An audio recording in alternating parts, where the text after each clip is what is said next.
Republican Congressman John Carter of Texas, who hasn't been invited to any of them. And it's no offense to John Carter, I'm sure. But this is I guess, Congressman, a Democrats-only event, series of events, and they're not making much progress. What do you make of that?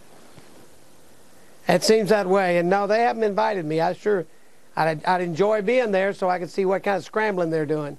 All right, but they must be scrambling, and I'm wondering that they made the concession to the union guys, right? All right, you won't have to pay for this. That is this Cadillac health care plan tax till at least 2018. And you and I both know a lot can happen by 2018. So now they had to come up presumably with ways to pay for that. It's $60 billion, and they can't find a way, right? So where do we stand?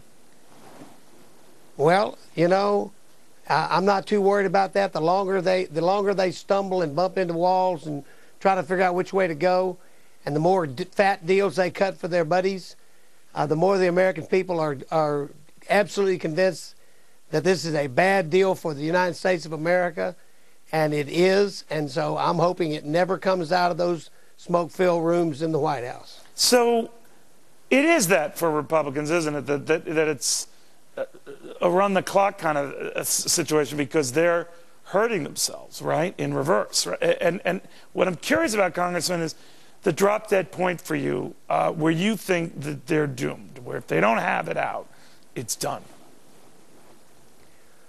Well, they keep setting deadlines that they have to have it done. Like we were hearing State of the Union, now we're hearing President Day break. They keep kicking the can down the road. We're hoping that at some point in time that can's going to go down the storm sewer and this race is going to be over, because this bill is a bad bill for the American people. They know it. The numbers show it. And they might as well wake up and get back to doing what they should have done in the first place, getting together with us and really fixing what's wrong with health care. Now, I know you're in the House, but I'm reminded of the fact that they could pull out the nuclear option, just a reconciliation, all you need is 51 votes option in the Senate, if things are looking bad for them. What if they did that? You know, I believe that the mood in the country right now, I know it is in my part of the world, is if they pull off the nuclear option to force themselves to be in control of about, by estimates, a sixth to a third of the American world, I think it'll be like a skunk at a garden party. I think the people will be mad as heck at them. But they'll come back and say, look, in the House, where the good congressman's from, majority rules, simple majority will do it. We're just applying the same rules in the Senate. Simple majority will do it.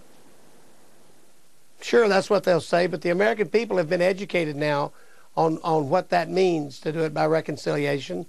And they think it should go through regular process because, quite frankly, everyone I talk to just hopes and prays that this thing never gets signed into law, because they really think it's going to cause our taxes to go up, it's going to cause people to lose jobs, and it's not going to do what we need, fix the cost of medicine. Well, that's interesting, Congress. The first time I've heard someone, an authority, as you are, sort of put that President's Day limit to it. That could be interesting. That's only a few weeks away.